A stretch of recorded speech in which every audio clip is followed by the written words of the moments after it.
on this computer. All right, so there were a lot of people. So do not take this as a complaint. I'm just simply mentioning this so that people are aware. I've gotten a lot of emails over the past week or weekend with students who have said they either tested positive for COVID or had COVID-like symptoms and are staying home. Pretty much every email was along the lines of, I had symptoms, therefore I'm staying home of some kind. Although there are some students who have emailed me saying, yeah, I've got X issue and I'm like, yeah, you probably don't want to come to class with X issue. So, but like I said, just again, you're not going to be able to study or do well if you aren't feeling well. So, just keep me in the loop and catch up when you can. That said, make sure you catch up when you can or attend via Zoom if you can, because in this class, it is very easy to fall behind. So please, like right now, it's like, so we're at week 3. If for some reason you have fallen behind at this point and haven't done like the first 2 weeks, now fortunately for you, like you haven't fallen too far behind because of the beginning semester. So I would like basically focus on doing nothing but catching up in this class. If for some reason you haven't done anything. You're a little bit behind, do your best to catch up as soon as possible. You do not want to fall behind. I'm going to be going over for loops multiple times these upcoming weeks, like presenting them in different ways, assuming that somehow you missed it the first couple times. Now, I believe I put in the due dates for the next couple weeks, so not the whole semester like was my goal. Again, very busy. And so you should have the due dates for the next couple weeks up. So anyway, let's see. This is clear all. So this is week 3, week 4. I would probably say I'm going to aim. Okay, so this is a date in flux. So I'm going to aim to try to do our first exam on the 22nd or on the 27th, depending on how I feel people are prepared for it. Okay, you will be getting a practice exam with practice questions. At least a week beforehand. So, and those practice exams, the way I do my practice exams is I generally, for my exams in the past, what I've done is that I wrote twice as many questions as I needed, and then I handed off half to the students so that you would have an accurate representation of the questions I would ask. That being said, because of the way the format of the exam is changing, the practice exam will be longer than the actual exam, which means that so if you're worried about doing it in the time constraints, that's less of a worry. Again, again, this is going to take some like adjustment on my part to figure out, okay, I got to account for the fact that students have 50 minutes for this exam, So I want to make sure that it's doable in a feasible amount of time while testing what I want to test. Okay. So again, the first exam, we will look at the 22nd or the 27th for that. And if all goes well, great. And if it goes terribly, well, we'll figure out how to rectify that. Because again, the point of exams is that they are proctored assessments of your skill. Basically, they're a way for me to know, where you are. And if I could get away with like basically not, having the letter grade system and exams is really weird anyway. Like I had a professor once say if he could get away with basically saying pass fail with the tweet added to, tweet length summary of the student added to every instep for every grade, he would totally do that if that was possible, which does seem to give you more of an accurate thing than a numeric representation. But regardless, so what we're going to do today, so the focus on this week in terms of your lecture materials are debugging. So there's a small chapter on debugging and the various types of common errors you'll expect. Chapter 3 is very short because it's all about just kind of the errors you might expect to get. 4 is about like importing some of the stuff. Video 2 is probably the most watched video on my channel that various people from I don't know where have found it. The most common import issue into Intro to Python classes. If you are having trouble with writing anything to do with turtles, check that out because it's might be that.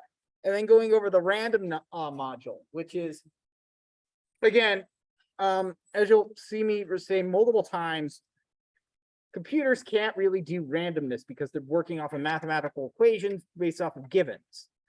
And then we get into, and then there's this whole conversation we can have, is anything in this universe truly random? Because if I knew if I had the proper equations and the proper inputs, I could calculate, something going to any point in the future. And after all, aren't we just a bunch of weird brain blobs, attached to a big sack of meat, and then basically getting all our inputs that way? And we could all measure that with if we had all the data. And does that mean that we have any actual free will? And that suddenly gets very existential very quickly. Yes.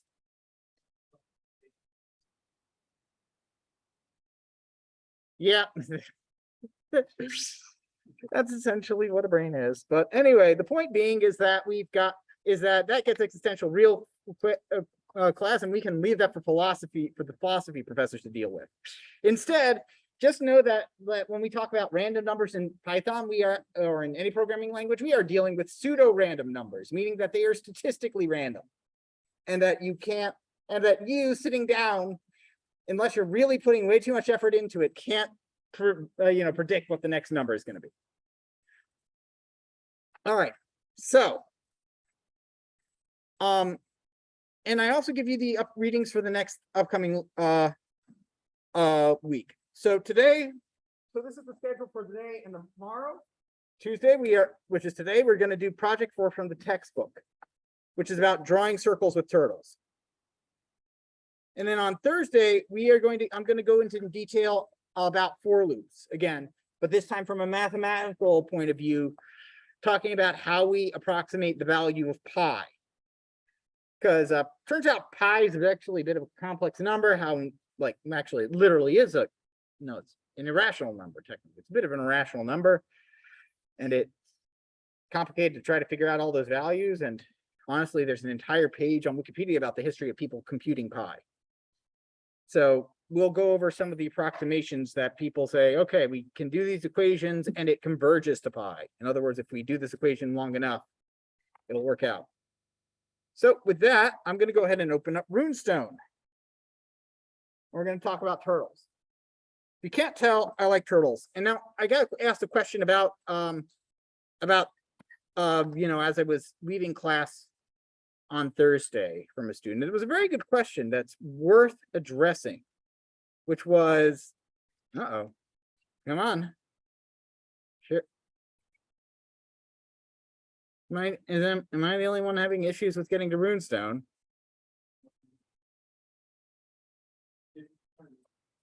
All right. So one of the questions I got asked, is that a question? No, okay, sorry. One of the questions I did get asked was like, what kind of questions are you going to ask on a programming exam? Considering this is a programming course and you've never taken and that's a very fair question to ask. So since we're dealing with turtles, one common question you might expect, especially if we do this on paper, I'm still not sold on what I'm doing, on how I'm doing this, on what format I'm doing this on. I mean, paper is the easiest for me to deliver to you, but the hardest for me to grade because just the way the questions work. But if I'm doing this on paper, a common question might be, here's a bunch of commands of turtles. Draw what the turtle produces, kind of thing. Or inverse of that. Here's a bunch of code. It currently produces this. Notice that there's a big empty space for you to put code in. Fill in that space so that now the picture is, instead of being this, it's this. And my pictures aren't going to be too complex because, of course, I'm not expecting you to need to bring a protractor and ruler. The turns are going to be either 45 degrees, 90 degrees, and then, or 60 degrees, stuff that's fairly straightforward. Basically all the stuff you need to draw triangles and squares. Then I can do plenty with that, with just triangles and squares and those kind of terms. So, that's one kind of question. Another question that's very common in Intro to Python in intro classes, especially the first one, is here's a bunch of lines and X is equal to something, and then print X. What is the output of this? So in other words, what gets printed? So, I mean, the key here is that like those kind of questions mean that like you wouldn't be able to use an interpreter, which makes sense. So I have to figure out what kind of balance I want to test on.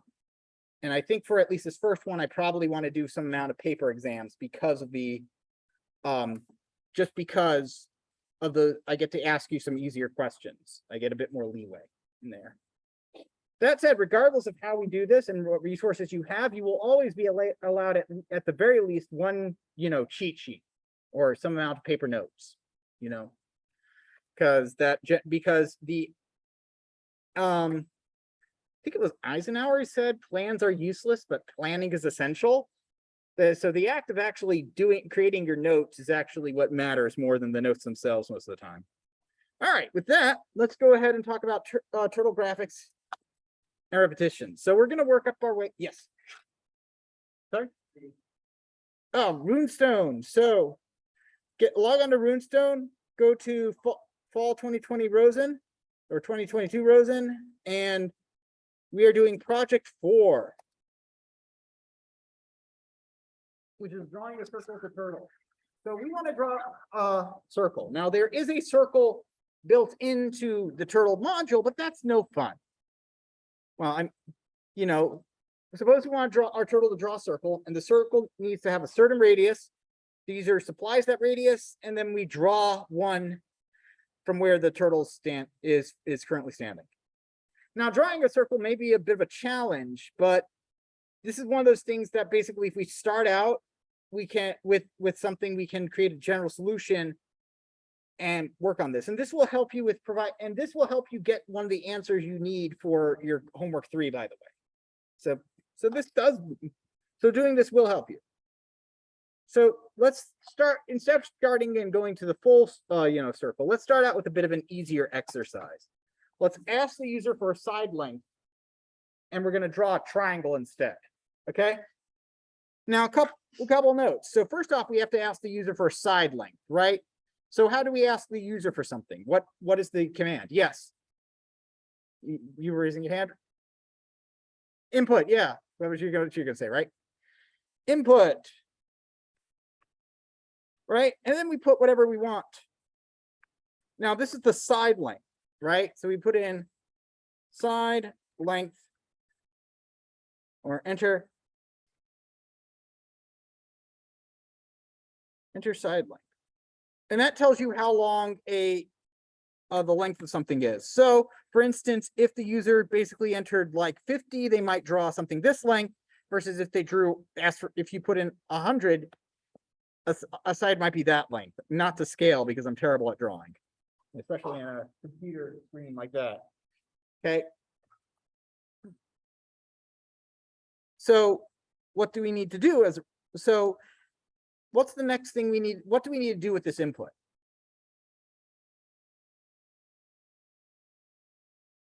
Yep. Before we turn it into a number though, what do we have to do? Yeah, we have to store it. We have to create a variable to store it in. I mean, you could just use it straight out, but it's easier if we just put it into something.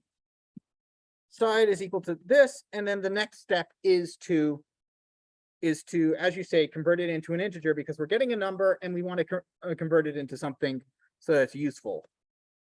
Sued. I swear I can spell. I went to high school. I swear. Okay, and then int side.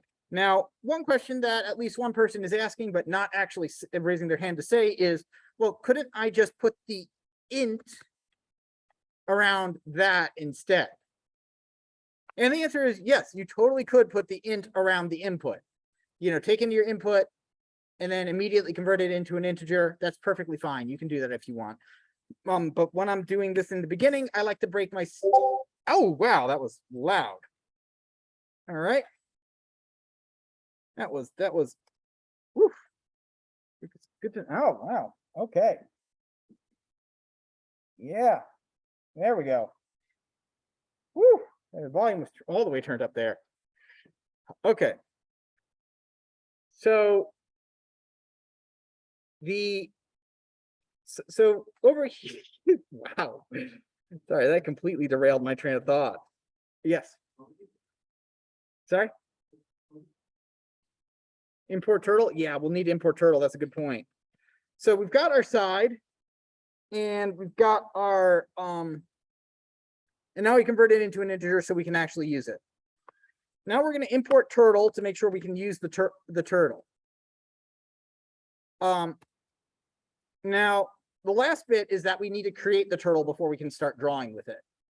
So magic phrase, again, we don't know exactly why this does what it does. It's the magic here. I'm going to name my turtle variable Bob because 3 letters, very easy to type, very easy to say. And the magic invocation to create a new turtle is turtle.turtle with the, and it's case sensitive, meaning it cares about what the capitalization is.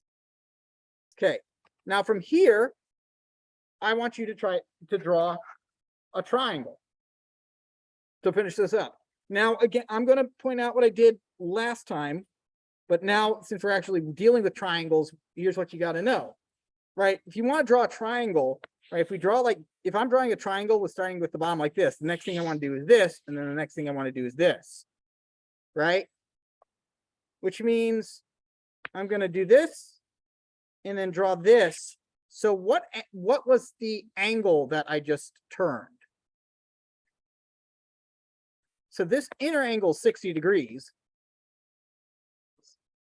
So not 30 would get me to a 90-degree angle. I was going this way. I was going this way. And now I want to turn and go this way. Right? So I'm asking, in other words, what is not this angle, but this angle? 120. So you want to turn so you want to turn that degree because again, while the inside of a triangle does have this, while the inside of a triangle is 60, the outside is 120. And this is important because when we are creating a regular polygon like this, regular polygon, I just used 2 words. What does that mean? Anyone? Regular polygon? Something with the same amount, basically something that has the a shape with basically equally divided sizes and angles. You know, equilateral triangles, squares, those kind of things, I believe. So, but whenever we're dealing with these regular polygons that we're drawing, we want the total angles that we do to add up to 360 degrees. So I'll give you guys 3 minutes to or so to finish up this program before we move on. Or rather, I'll check back in 3 minutes.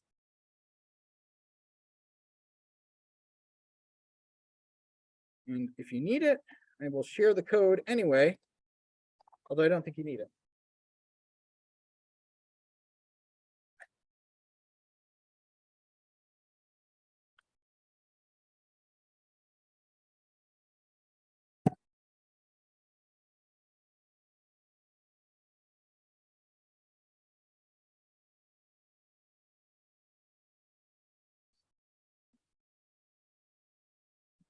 Well, that did nothing.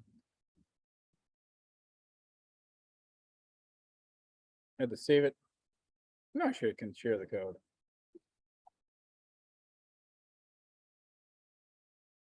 Share here.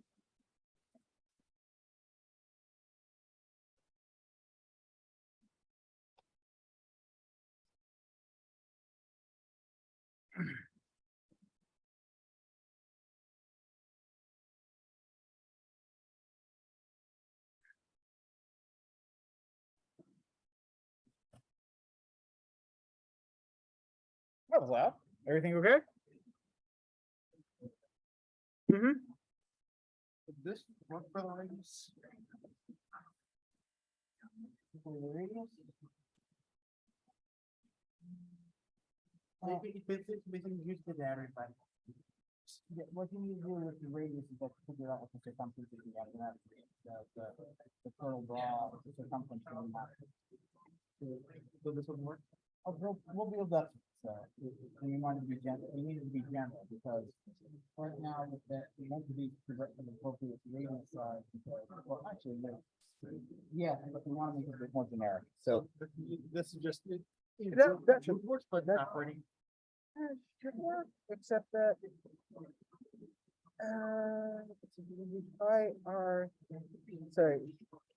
It's 2 pi r for the circumference. Right? I did that.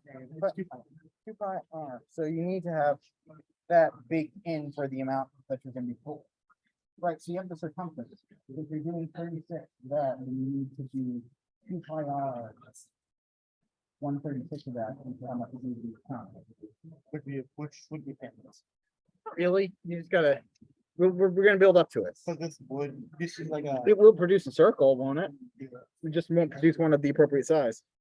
All right. Just as a reminder to everybody, that if you do need power, there is a power socket right on, right underneath the armrest.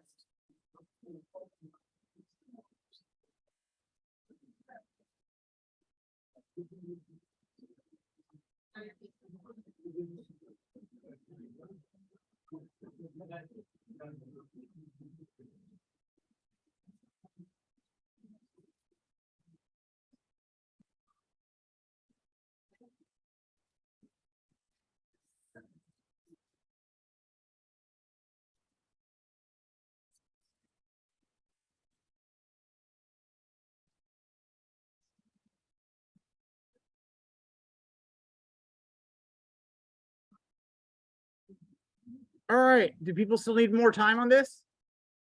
Do people like more time or not?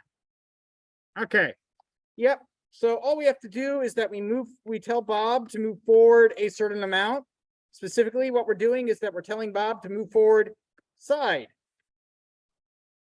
And then we have to have him, and that will do this, which means we have to get Bob to do now a turn this way so we can do this. And then repeat that and do this. So the amount he has to turn, as we discussed, is Bob dot left, because we're going this way, so we want to go like that. So Bob dot left is 120. And that's going to just draw up one side. Do 100 is a good side length here for this. So he drew that. Turn this way, and now if I copy and paste this,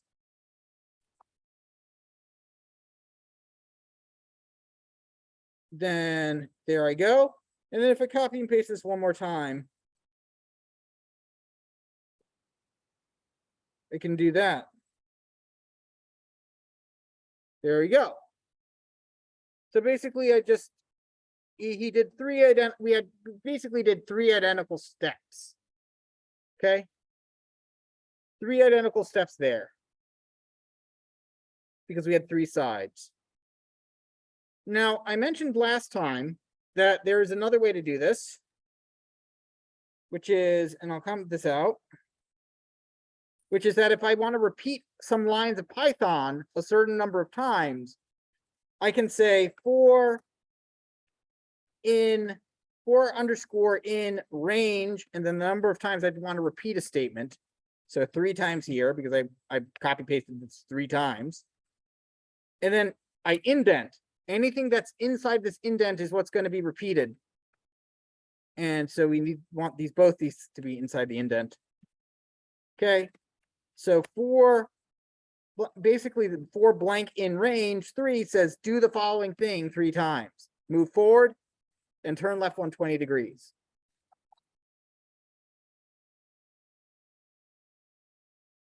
All right, for right now, we don't really know how for works. It's just a magical phrase that says, hey, if it's in this format, for underscore in range, whatever, then it does what we want.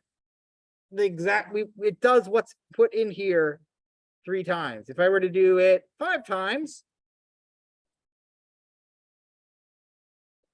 and did 100, we'd see the turtle do 4, 5, and end up there.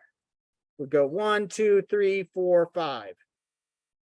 So it does make a difference.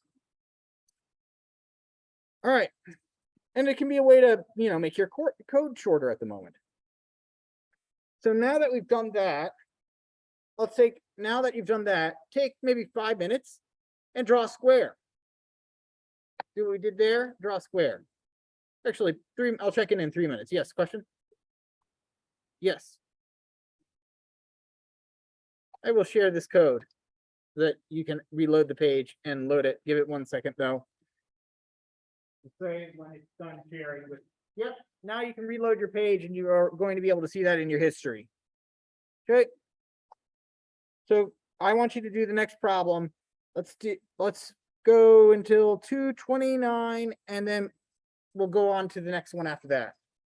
So same thing, but a square instead of a triangle. If people need more time, please let me know when we get there.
All right, do people need more time on this one?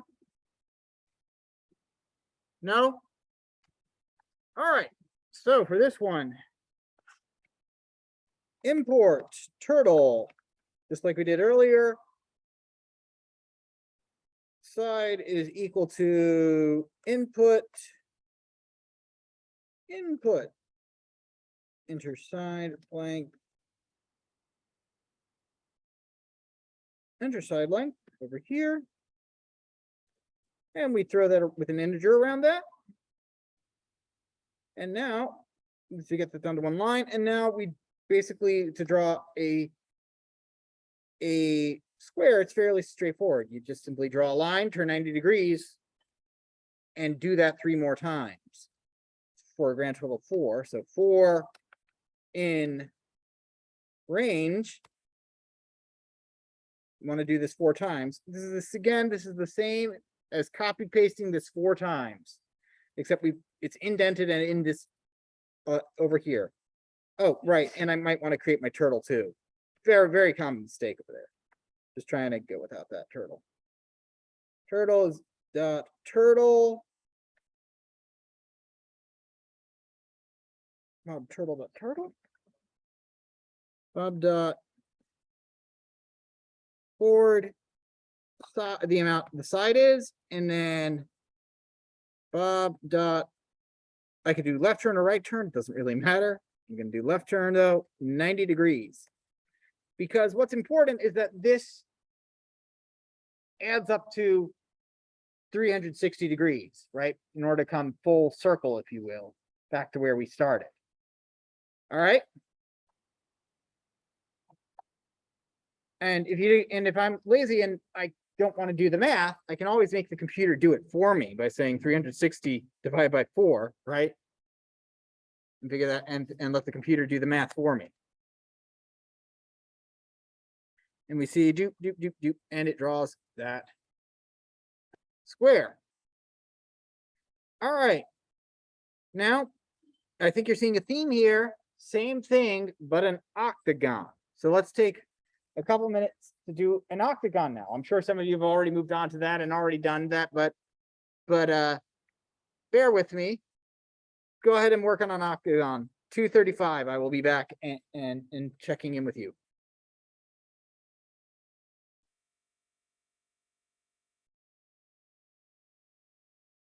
Octagon, that's an 8-sided thing. Technical term.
All right.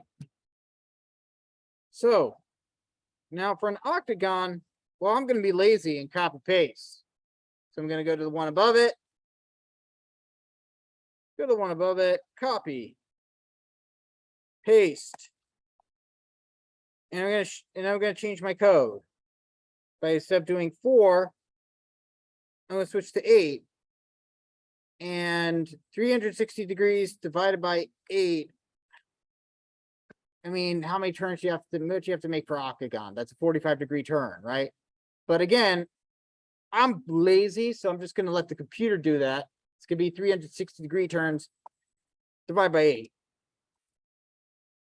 One of the objectives of programming is working hard so you can be lazy. It's a very interesting kind of laziness. And so now there's an octagon. Now here's what the point of this.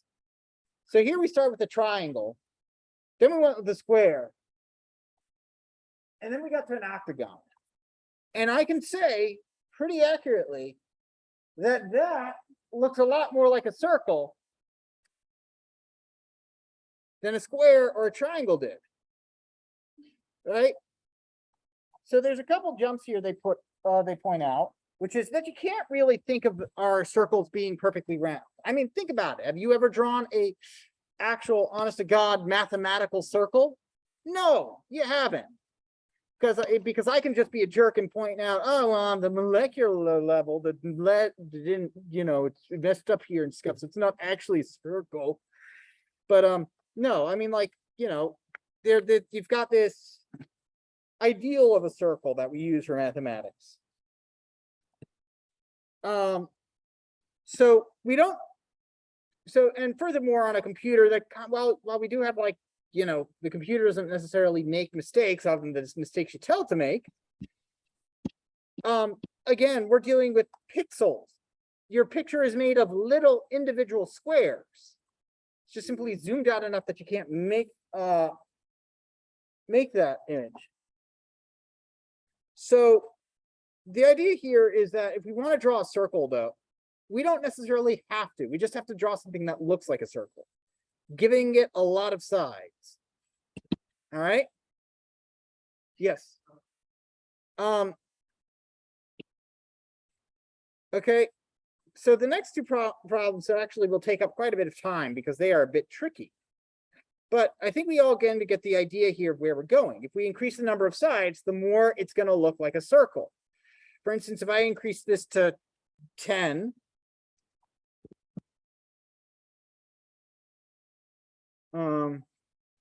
and do 50 for the side length, a decagon, it's pretty good. And what if I go to 20? What is that? A dodecagon?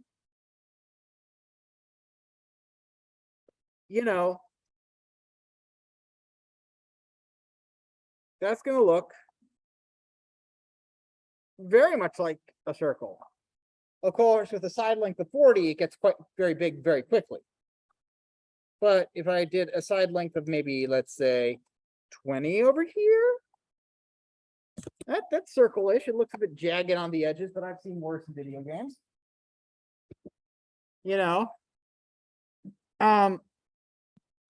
However, we suddenly get into the issue that we're having, which is that, like, okay, how big do we make so question number 1, part 1 of this was pretty straightforward. Which is that if we want to make something that looks like a circle, we just simply increase, the number of sides. Now we don't have to go as big as a megagon, which is a polygon with 1,000,000 sides, but you get the point. Enough sides, you're not going to be able to tell the difference between a circle and a megagon. Although, let's see, did they actually go through all the trouble of, like, actually making something that big in scalable graphics? Possibly. My computer didn't like having to do that. So we don't need 1,000,000. We don't need 1,000,000 sides. We just need enough. So some amount of sides that's going to be able to trick our eyes into believing it's a circle. And the second thing is that how far do we need to make the turtle turn for the triangle, square, and octagon? Well, we were talking about that earlier. The total amount of however many times we do this, no matter how many turns we make, it's gotta add up to 360 degrees, right? So you take the number of sides, so you take the number of sides, and what you do is you take 360 degrees, divide by the number of sides you're trying to do to figure out how many. And it's gonna, so that's pretty good. But now we hit the tricky part. Ask the user for a radius and then draw a circle with that radius. Nothing about side length over here. We're talking about radius. So let's talk about radius for a second, right?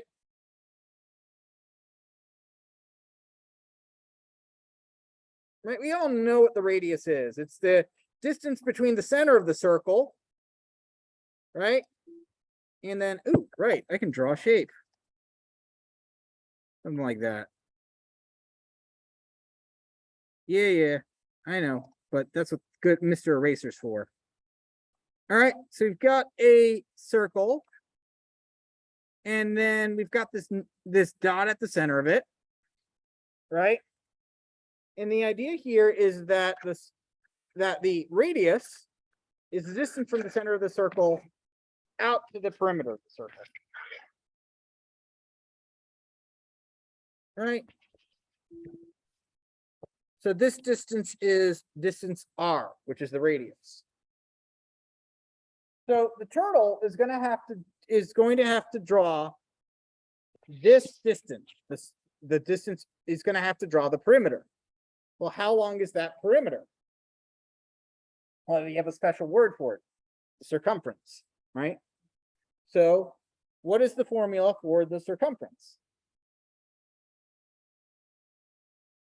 2 pi r. Right? Now let's go ahead and just see. So now first off, we could import math.pi, but that's a bit of overkill. I don't want to have to add anything in. Instead, I would just simply use at least 3.14 as your value for pi. That'll be close enough. Although if you want to make it, although in short looks really fine, probably 3.14159 probably gets there. That's as many digits as you need to be practical. Any more than that gets silly, and you might as well use math.pi. We can also simply we could call it, and generally when you have a constant like this, like a variable that you want to let yourself and other programmers know, do not change this variable, you capitalize it. You put it in shouty face, mode. And that's just general practice among a lot of programming languages. This doesn't actually enforce anything. You can totally change the value of pi. This is just a common way of communicating to yourself and to other programmers that this is a constant. This variable is a constant. We do not want to change it. So we definitely want that. So we definitely need pi there. And again, our formula is that given a radius, we would need the turtle to go 2 pi r distance to draw the circle. So my hint to you is that we figured out how much the turtle needs to turn each time. So we're going to use this equation. So use the equation 2 pi r to figure out how much does the turtle need to move each time. So I'll give you about 10 minutes to work on this, and then I'll check in with you. Okay. I'll be moving around the class this time because it's a much longer time. And let me know if you need any help. Once you have done this, there's a second problem, which is does the same thing, but you want to make the center of the circle be the current location of the turtle. It's a bit trickier, right?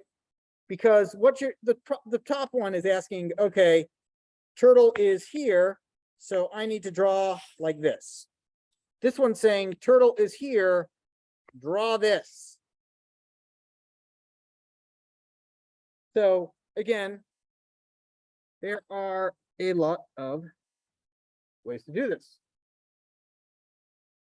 All right, 10 minutes, and then I will come back and see where people are stuck and where we need more time. I'll be moving around the room to see where people are stuck and where I can get them unstuck. So that'll be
So I see this one is definitely a bit of a leap for everybody, or for a lot of people, as it should be. It is a bit different. I lulled you into a full sense of complacency. It's one of those where like the professor says, do A is easy. And then they give you a harder thing on the exam. Don't worry, I don't try to do that too much. But this one is not so bad once you know the trick. Which is so okay. So we've got our, so the first thing, this starts out like all of our other programs though, okay? So what we need to do here is instead of getting a side, we're going to get a radius. Radius is equal to, and you could do R and C for circumference, but honestly, you know, I'm not limited to one letter, so I'm just going to use more than one letter. It's one of the advantages of being able to read what you're doing. So radius is equal to int input, just to get it into one line, but honestly, I could just do it as 2. Input, enter the radius. Radius is equal to int radius. So input that radius, convert it into an integer. Awesome. Now I'm going to use a 36agon, whatever that is, a 36-sided shape, because the math gets a bit easy there. I could also do a 50-sided shape. That also works. But I like 36 because it's pretty clean to divide the angles. So what we do over here is we are going to do first we're going to calculate the circumference because we need that for some reason. And one of my favorite, I can't see for circumference now without being reminded of my favorite pun, one of my favorite puns from Terry Pratchett. He wrote a book called Discworld, which is about a flat world that a disc that was on the back of 4 giant elephants on the back of a giant tortoise. Great fantasy series, one of the best I've ever read. But how do things how do you keep things from going off the edge of that disc world? Well, there's a big fence around it, the circumfence. It's a pun. So I just needed to share that for some reason. So 2 pi times r. That's what we do for that one to get the circumference. Okay. And then what we're going to do over here is we are going to use that somewhere. But I want him to write I want to do a 36agon, right? So 4 blank in range. So let me just go through this and just use my previous answers for a bit. So right now I'm drawing a 36-sided shape. When I did a 4-sided shape, I went forward a side length, and then then I left turned a certain amount, right? Same thing with doing a 20gon or an octagon. With an octagon, I went forward some amount of side, and then I made 45 degree turns. And the reason I did 45-degree turns was so that I could get a total of 360. So there's 2 parts to that. Basically, I need to tell the format of this is that Bob moves forward some amount. I don't know what that amount is. I'm going to figure it out later. I'm going to put in 10 right now. Okay. Yes. You know, I keep forgetting to define Bob and import him. You're totally right. Import turtle. Bob is equal to turtle.turtle. I would have found that out very quickly though when I ran. It's like Bob's not defined. So let that be a lesson. I still make mistakes. That is not an unintentional error on my part. I do make mistakes sometimes, and I think I've typed something that I've already typed a million times. So the difference is that I've got kind of a mental checklist that when it comes to code, where I continuously just know, like, okay, if I hit this error, I've seen this a million times. I fixed it for my students like 5 million times. So, you know, it's pretty, so now I know what to do.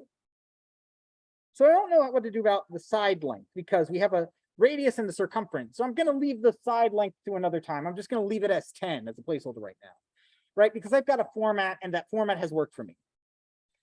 But what I'm going to do over here is I've got the other part, which is the amount that it's going to turn. Sorry. Left.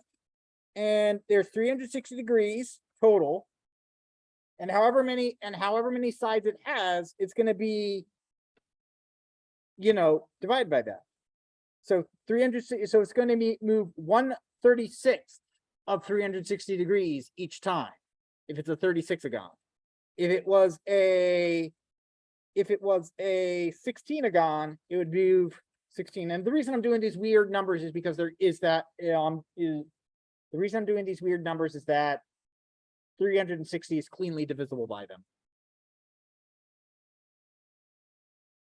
So if I run this with 16, let me set that back to 16, right? Enter the radius. This currently has no input whatsoever. Pi is not defined, right? Because I capitalized it. See, like I said, errors. The key is I've made errors like this, and so it doesn't matter what I put in here. Name R is not defined, right? I put radius in. Doesn't matter what I put there for the input. It's just going to do what it's going to do because I told it to move 10. I'm not using the circumference yet, but it's producing a circular shaped thing, right? Give it a second. It went out of bounds and it comes back around because the side length is 100 here. It didn't quite match up because there's just, there's some amount of issues, I guess, with it going forward, which is interesting. That didn't match up, but whatever. If I shrink this down to 50 or even 20 and do a 36, like it was saying, then it becomes even more circular. And again, radius doesn't matter. Oh, except I've got to actually put in, something that's valid. There we go. And it becomes really circular at 36. So the question is, what do I do with this number? Well, we know the total number of angles. Sorry, we don't know the total angle. And for each side of this 36agon, we just simply did the total angle divided by the number of sides, which is 36. We know the total distance the turtle is going to go. It's the circumference. But it's not going to do the entire circumference in one go. We want to go over the total circumference. This line executes 36 times. So what do I put here instead of just circumference?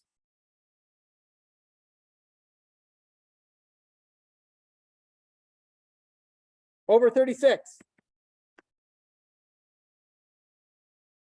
Because we only want to move a little bit of that circumference, right?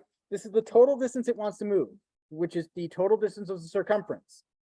So by taking that and dividing by the number of sides I have, in fact, let's go ahead and make this a bit more generic. Side. Well, actually, I'll run it first and then I'll make it more generic.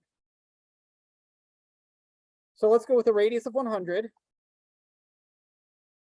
And now we've got a circle with a radius of 100. If I do 50, we see a much smaller thing, because what we're doing here is that we are moving, is that I'm not drawing a circle, I'm drawing a 36agon. The circle's a lie, right? The circle's a lie. So I'm drawing a 36agon because that looks close enough to a circle. So the total amount of distance, the perimeter of this 36agon is equal to this.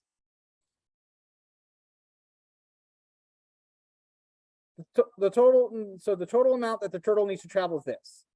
It's splitting its travels up into 36 parts, which is the number of sides it has. Each part of it is equally sized, so all I have to do is just take the total amount, divide by 36, and that's it. So I can make this a bit more generic by saying sides is equal to whatever. I can say sides is equal to 90, whatever. And then instead of doing that, I'm gonna put the variable, I'm just gonna replace all the 36s with a variable. Sides, sides, and sides, right? Because that's what we were doing over here up on top. We had 8 as the sides and we divided by 8. We had 4 and we over here, and then we took the total degrees and divided by 4.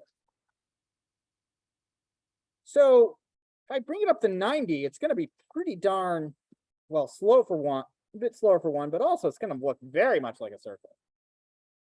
That makes, so I'm sure I lost some people. So if you have questions about what this problem solving process was, please let me know so I can go back and make sure you got that bit.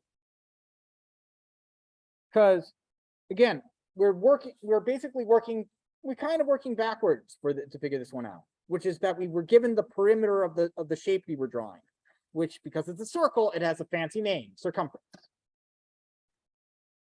So we were given the perimeter and we were asked, okay, so how much of the perimeter do we need to cover? And the answer is, well, if I have sides, then I want 1/sideth of the total perimeter each time I move. You know. Make sense? No? No? So what would you, I saw a head shake, so where did I lose you?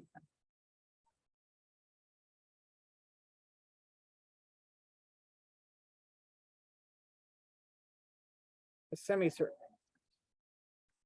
A semicircle. Interesting.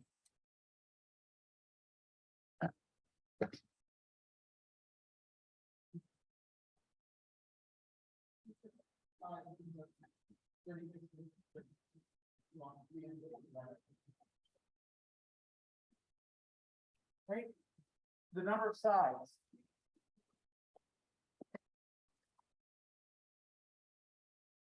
So again, what we're doing over here is that we know what the circumference is. We know the total amount of distance the turtle travels. So what we do is that we have the turtle travel that amount of that total amount of distance, right? If it's a 4-sided shape, okay, if I change this to 4, he's going to basically travel 1/4 of the circumference, a quarter of that total amount each time, in order to basically make sure that it's the distance between each of the sides is 50 across, which is what I believe I put in. If I put in 8, right, we do 1/8 of a 360-degree turn and 1/8 of the total distance it needs to travel for each side of the loop. That makes sense now? Okay, great. So the next question was, so let me go ahead and hit the share code. Again, you'll be able to reload and see it in your history for this one.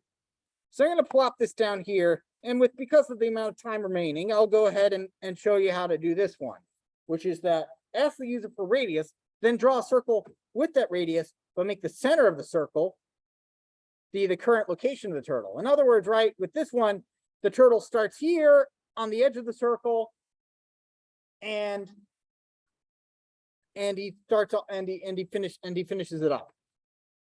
So instead over here, we want to draw we want the circle to be around him. So what we have to do is essentially get the turtle to move. So right now, essentially, when I run this, to put another way, when I run this and make a circle of size 50, this is 0, 0.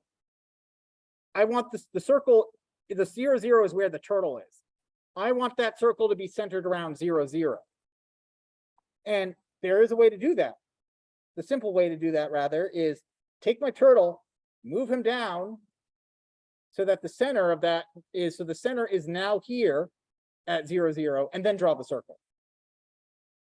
So that just involves just having to do this part. So Bob dot right turn 90, because we're going to turn down. So he's facing to the right, so we want him to go face down. So right turn 90. Bob dot move, well, we know how far it is from the center of the circle. It's the radius. That's the literal definition of the radius. So Bob dot forward, he moves forward one radii distance. And this isn't a complete code yet because I want to, make it cleaner. And then when we're done with this, actually, what we'll do, or just to make it symmetrical, is that we'll say, Bob, hey, we've done drawing our circle. So we will say, Bob, turn back, actually, over here. Right, one last thing I forgot, which is that now he was facing down here and we want him to face left because it was facing left the entire time. Sorry, face right. So basically he turned down and then we reverse his turn. So he's facing to the right again. Now we'll tell him to face back up, move forward, and face this way. So now if I enter 100-degree radius, we'll see that basically that he draws this. And that he's here, and we can see that where he is and where the circle is centered on is roughly the center. Roughly. Because again, I'm dealing with a 36-agon, not an actual circle. It's roughly the center. But I've still got this line here, which doesn't really make sense and kind of. So the way we deal with the line is we tell Bob to move his pen. Bob dot up tells him to pick up the pen.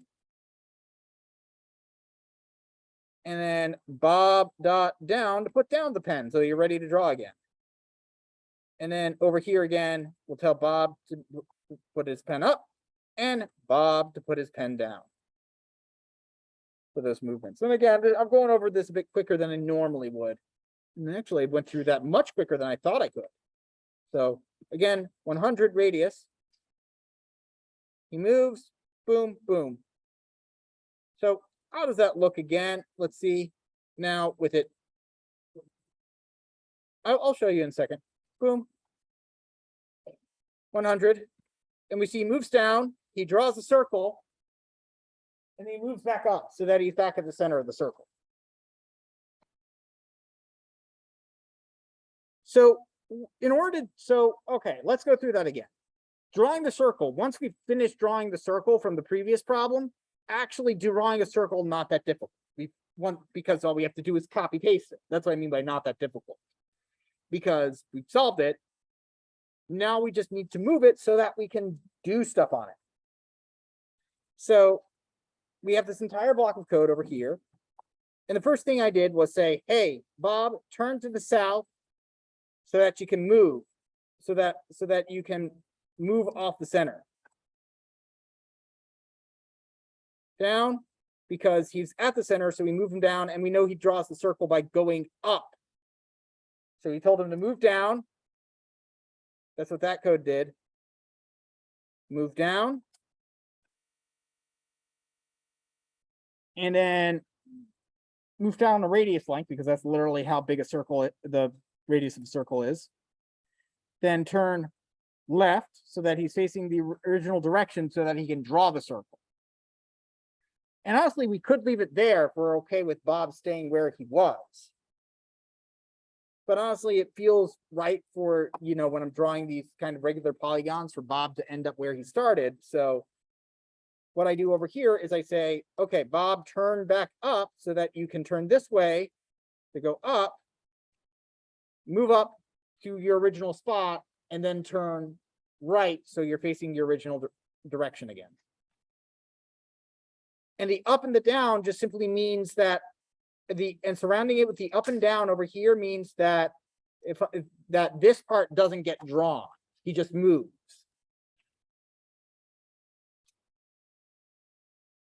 Similar over here, this just says that we don't draw this part, so we don't get a weird line sticking out there. That makes sense to everybody? It's a bit trickier, that one.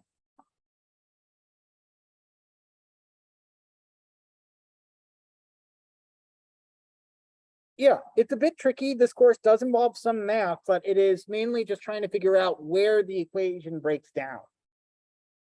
and where you need to break things up. And it's very easy to beat yourself up about this kind of stuff because the equations are all, and the math is always easier when you know the answer to it. In retrospect, it seems so simple. Or if not simple, then, oh, right, that's part of the pattern. But getting to there and figuring it out is the tricky part. So don't beat yourself up on it. If you need additional help, again, I will be available for office hours. If you can't make it to the normal office hours or they're all booked, please just send me an email and we can schedule time. All right. Otherwise, have a great day.